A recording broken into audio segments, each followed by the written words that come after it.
केंद्र सरकार जो है लगातार कहती है कि जम्मू कश्मीर विकास व प्रगति के रास्ते पर अग्रसर है और जम्मू कश्मीर में 2019 के बाद विभिन्न बदलाव जो है वो देखने को मिल रहे हैं।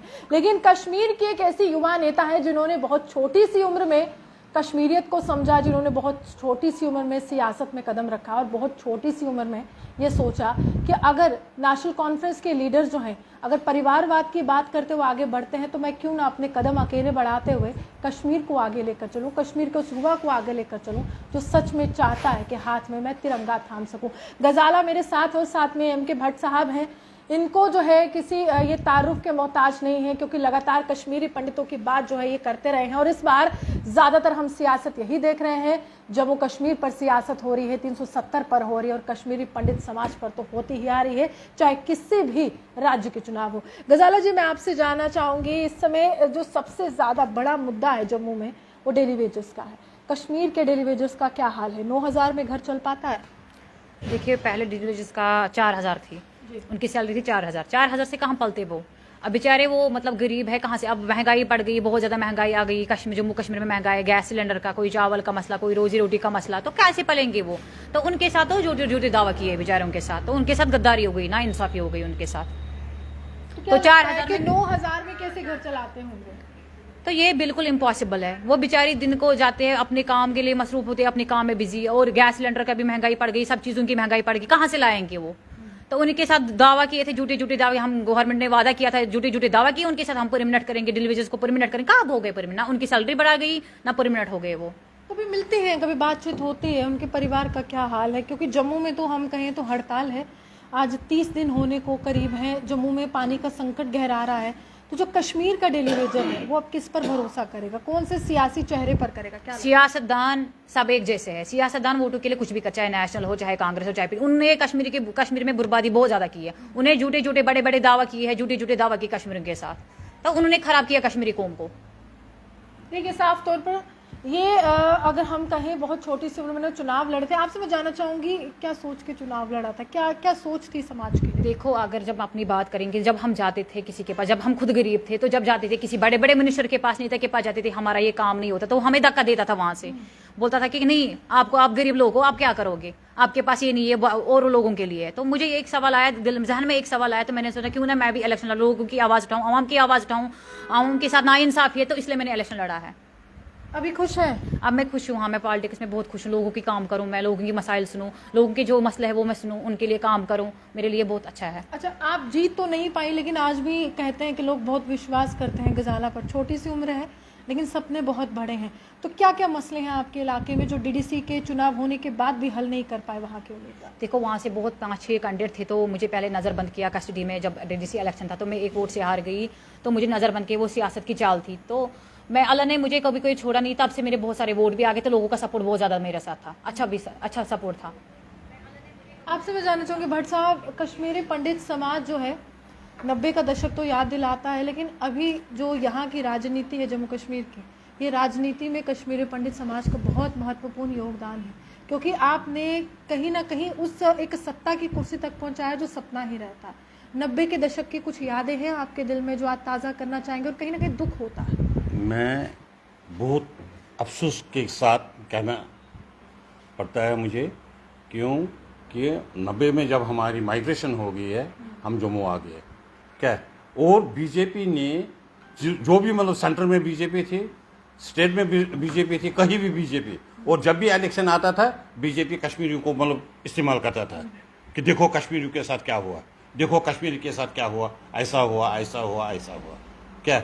और बहुत ही मतलब दुख भरी कहानी है कश्मीरियों के लिए, क्यों कश्मीरियों के लिए कुछ भी नहीं किया। सेंटर में तो बहुत कुछ किया, बहुत कुछ, वहां से पैसा आए, लेकिन मिसयूज हो गया। जो भी फंड्स आते थे कश्मीरियों के ऊपर, क्या वो फंड्स मिसयूज हो गए। क्यों मिसयूज? इसलिए हो गए कि बोला कि हम सबसे पहले, जब इसकी सरकार थी, क्या मनमोहन सिंह की सरकार थी, उनने यहाँ पर आकर ऐलान कर दिया कि हम कश्मीरियों के लिए 6,000 पोस्ट दे देंगे, और 2010 से आज हो गया 2022 तक वो 6,000 पोस्ट ही कंप्लीट नहीं हुए। क्यों? इसमें भी चाल थी। पैसा आया, जगती कैंप में शॉप्स बनाए गए थे, जितने भी शॉप्स मतलब जगती कैंप में बनाए गए, अभी तक 10 साल में उनको अलाट ही नहीं किया। और ऊपर से मतलब जब 10 साल में जब अलाट ही नहीं किसी को, वो उनके मतलब शटर जो है वो सट गए, वो मतलब नीचे गिर गए, जब किसी को दिए नहीं, कश्मीरियों के नाम पर खस्ता हालात में गिर गए।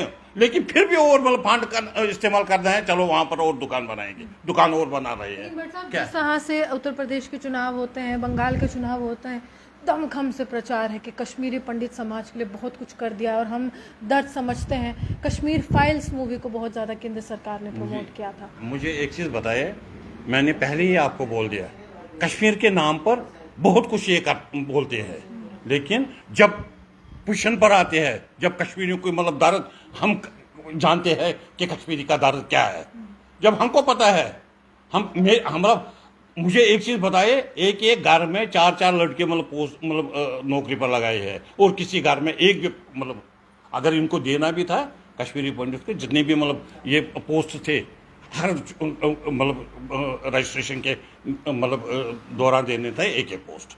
चलो जी मतलब इनको मतलब ठीक है, और पढ़े लिखे बच्चे थे, ये नहीं मतलब अनपढ़ पढ़े थे। आज जब कहते हैं कि देखिए हालात सुधर रहे हैं, फिर भी तो टारगेट किलिंग हो रही है कश्मीर में। आप उन हालातों से वाकिफ हैं, कश्मीरी पंडित समाज को भी निशाना बनाया। मुझे एक चीज बताए, कौन से हालात ठीक हो गए?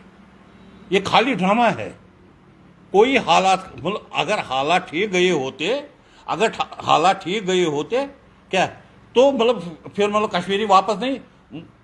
इतने 32 साल हो गए माइग्रेशन को, 32 साल में इन्होंने बोल दिया हमने इतने कश्मीर, जो पार्लियामेंट में इन्होंने ऐलान कर दिया हमने इतने मतलब कश्मीरियों को वापस भेज दिया। एक भी मतलब कश्मीरी को दिखाओ कि कौन सा कश्मीरी मतलब वहाँ मतलब कश्मीर में चला गया, जो बस से कहते हैं। क्या लगता है, जाना चाहते हैं? कौन अपनी मातृभूमि को छोड़ना चाहता है? हालांकि हमारा मतलब एक चीज, न जमीन रहा, न मकान रहा, न कुछ रहा, लेकिन हमारा मकान यहाँ पर है, मेरा मकान है। लेकिन जब मैं शाम को सोता हूँ, मैं बोलता हूँ कि वाह, कहाँ मतलब मेरी वो जो मेरे दादा परदादू ने मकान बनाया था, वो पूर्वजों ने बनाया था। मैंने बेशक मकान यहाँ पर बनाया है, लेकिन जो पूर्वजों का मकान था वो पहचान था, वो काबू में आता है। वो बोलते हैं वो मिट्टी कहाँ मिलेगी जिस मिट्टी से हम पैदा हो गए थे। कश्मीर के मिट्टी से कहाँ हम पैदा हो गए थे क्या? हमारे बच्चे, उनको तो मतलब एक से सपना था, वो तो जाएंगे नहीं, हमारे बच्चे जाएंगे नहीं, वो तो मतलब दिल्ली में है, बंबई में है, कलकत्ता में है, लेकिन हमारे पूर्वजों की मतलब वो मिट्टी थी, वो हमें बहुत। आप कश्मीर से ताल्लुक़ रखती हैं, एक आम कश्मीरी के लिए कश्मीरी पंडित की क्या एक जगह है उसके दिल में? देखो, कश्मीरी इंसान चाहे हिंदू हो चाहे मुसलमान, इंसान एक कश्मीरी बहुत करते हैं पंडितों से, पर पंडित भी कहते हैं मतलब कभी उन्होंने कभी आपस में झगड़ा नहीं किया, या तो सियासतदान करते हैं इनके साथ झगड़ा करते हैं, आपस में झगड़ा करना चाहते हैं, बस और कुछ नहीं। इनका यही चाल है, गवर्नमेंट की भी यही चाल है, इनका भी यही चाल है, और कुछ नहीं। कश्मीरी बहुत ज्यादा पंडित से प्यार करते, पंडित भी कश्मीर से प्यार करते हैं। ये इंसान तो एक ही है, चाहे हिंदू हो चाहे मुसलमान, ऊपर वाले इंसान एक ही बना है। हम बहुत प्यार करते हैं पंडितों से, चाहे पंडित हो चाहे कोई भी हो, चाहे ईसाई हो। इस समय जैसे आपने कहा कि आप युवा होते हुए आपने राजनीति में कदम रखा, सरकार कहती है 2019 से लेकर 2022 तक 30,000 लोगों को सरकारी नौकरी दी है। कश्मीर में क्या हाल है? देखो, कश्मीर में मुझे एक दिखाओ किसको नौकरी दी है। आज एमए करके बीएड करके घर में पड़े हुए दुकानदार मजदूरी करते, वो कहाँ है? उनके लिए कुछ है? तो सारे दावा करते थे, झूठे दावा। सबसे पहले फसाद, जब की फसाद जो महबूब मुफ्ती है, उमर फारूक साहब है, उसने की कश्मीर में सबसे दगा फसाद उसने किया। सबसे मुफ्ती साहब ने बोला कि हम वो देंगे, ये मुफ्ती साहब ने क्या दिया वहां पर? आप मुझे दिखाओ। हमारी गांव में एक तो मॉडल विलेज दिया है, बस उसके अलावा कुछ नहीं है। बड़े बड़े दावा करते, वोट के लिए वो कुछ भी करते थे। अभी हमारी नौजवान कश्मीर के उनकी वजह से वही है, उमर फारूक है और महबूब मुफ्ती है। फसाद की जड़ है वही सब, कांग्रेस, नेशनल और पीडीपी। लेकिन आज कहते हैं कि पत्थरबाजी खत्म हुई है, लेकिन जो पत्थरबाजी थी महबूबा मुफ्ती के कार्यकाल में, फारूक अब्दुल्ला के, उमर अब्दुल्ला के, वो क्या कारण थे कि बच्चे पत्थर उठाते थे, कलम नहीं उठाते? देखो, उन्होंने बोला बेरोजगारी बच्चों को देंगे, बेरोजगारी एमए करके बीएड करके घर में बैठे हुए थे, उसको डिप्रेशन में आ गए, तो उन्होंने पत्थरबाजी शुरू कर दी। और बाकी कोई इशू नहीं था, वो डिप्रेशन में ज्यादा आ गए बच्चे। कहाँ उनके पास आज रोजी रोटी भी नहीं है, आज मजदूरी करते हैं। अलगाववादी नेताओं का कुछ रोल है उसमें, सैयद अली शाह गिलानी हो, मीरवाइज उमर फारूक हो, तो इन नेताओं का कुछ रोल है? क्योंकि अभी अगर हम कहें तो यासीन मलिक भी कहीं ना कहीं उस रडार में आ चुके हैं, तो कितना रोल है उनका कि एक आम कश्मीरी जो है उसको पत्थरबाज बना रहे? देखो इनकी सियासत की चाल है, सियासत ने पत्थरबाजी बनाई, कश्मीरी को सिखाया उन्होंने बस, और कुछ नहीं। डिप्रेशन में आ गए छोटे छोटे बच्चे, डिप्रेशन जो पढ़ते थे एमए करके बीएड करके घर में, आज वो बोलते हैं कि गवर्नमेंट कहाँ गई, कहाँ है गवर्नमेंट, हमारे लिए गवर्नमेंट तो नहीं है। आपसे मैं जानना चाहूंगी कितना रोल है अलगाववादी नेता का एक आम कश्मीरी युवक को जो सुनहरे सपने देखने चाहिए थे वो हाथ में पत्थर उठाता है भारतीय सेना के खिलाफ। मुझे एक चीज़ बताए, सबसे पहले जब महबूबा मुफ्ती की बहन जिसको किडनैप किया था, लेकिन वो किडनैप नहीं हो गई थी, उसको घर से खाना आता था, क्या आज वो परसों बोल रहे थे क्या भाई इसने तो मतलब शिनाख्त की है, क्या रुबिया सईद ने शिनाख्त की है कि मतलब यासिन मलिक को। मुझे एक चीज़ बताए, अगर वो यासिन मलिक ने, फिर यासिन मलिक उसको घर से खाना मतलब भेज देता वहाँ से, क्या फिर वो मतलब वहाँ मनमोहन सिंह के पास मतलब खाना खाता था यासिन मलिक। वो तो बोल रहा था मतलब क्या ये सारी गवर्नमेंट की चाल है। कांग्रेस भी मिले थे, बीजेपी भी मिले थे, उनके साथ सिक्योरिटी नहीं रखी थी उन्होंने, होम मिनिस्टर ने सिक्योरिटी नहीं रखी थी उनको। मतलब जितना मतलब उन पर खर्चा आता था क्या उनके सिक्योरिटी पर, जो अलगाववादी नेता थे उनको सिक्योरिटी किसने दी थी? कश्मीरियों ने तो नहीं दी थी। उनको किससे? सेंट्रल गवर्नमेंट ने दी थी। वो उनके जो वो खाते थे ना उसके लिए पैसा उनको मिलता था। कि आज वो अलगाववादी बन गए। आज खुश है कि ये सब हट गया है, कश्मीर में ये चीजें नहीं देखने को मिले, पत्थरबाजी कम है। देखो पत्थरबाजी इसलिए मतलब पत्थर क्यों उठाते थे? पत्थर इसलिए उठाते जब एक युवा, पढ़ा लिखा युवा, उसके पास रोजगार नहीं, या तो वो ड्रग्स करता है, या तो ड्रग इस्तेमाल करता है, या तो पत्थर उठाता है। क्यों? मतलब लोगों को तो काम करना है, क्या उनको तो मतलब एक चीज, लोगों को तो काम करना है ना। वो बोलता है चलो मतलब ऐसे आज थोड़ा पंगा करेंगे, क्या लेकिन उनको कौन कराता था? यही पार्टी लोग कराते थे, अलगाववादी नहीं कराते थे। झूठ है क्या अलगाववादी? आपको कहना है कांग्रेस करवा रही थी? जो भी था, कांग्रेस भी कराता था, एनसीपी कराता था, पीडीपी कराता था, जहां जिसको। मुझे एक चीज पता, महबूबा मुफ्ती ने ऐलान नहीं किया क्या? एक साइड से उनको बोलता था मतलब ये मतलब पत्थर मारो, जब जहां पर इस्तेमाल करता था वहां पर इस्तेमाल करता था। और फिर टीवी में आती थी क्या वो बच्चे मतलब वहां टॉफी लेने गए, दूध पीने गए, दूध लाने गए। वही महबूबा मुफ्ती थी ना, वो चीफ मिनिस्टर थी। देखिए साफ तौर पर भट्ट साहब ने जम्मू कश्मीर की उस सियासत का बखान किया है जो आम जनमानस के तो समझ से बिल्कुल बाहर है, लेकिन सियासतदान है और लगातार सियासत करते रहते हैं। गजाला हमारे साथ ही भट्ट साहब थे। जहां कश्मीरी पंडितों पर सियासत होती है वहां युवाओं पर भी होती है, लेकिन इस समय जम्मू कश्मीर का आम व्यक्ति चुनावों से भी ज़्यादा रोज़गार चाहता है, महंगाई से छुटकारा चाहता है, और ये चाहता है देखिए बेरोज़गारी जो चरम सीमा पर पहुंची है उसमें कुछ तो राहत दीजिए, क्योंकि ये वो युवा है जो भारत का तिरंगा थामना चाहता है, थामता है। और जब भारत का तिरंगा थामते हुए आगे बढ़ता है तो वो कदम को आपको रोकना नहीं है, बल्कि आपको उसको ऐसे आगे बढ़ाना है कि आप ही का देश का नागरिक है। और भारत जो है युवा प्रधान देश है, युवा आगे बढ़ेगा तभी तो देश आगे बढ़ेगा। आप भी हमारे साथ बने रहिए, देखते हैं the news now live. Jammu से।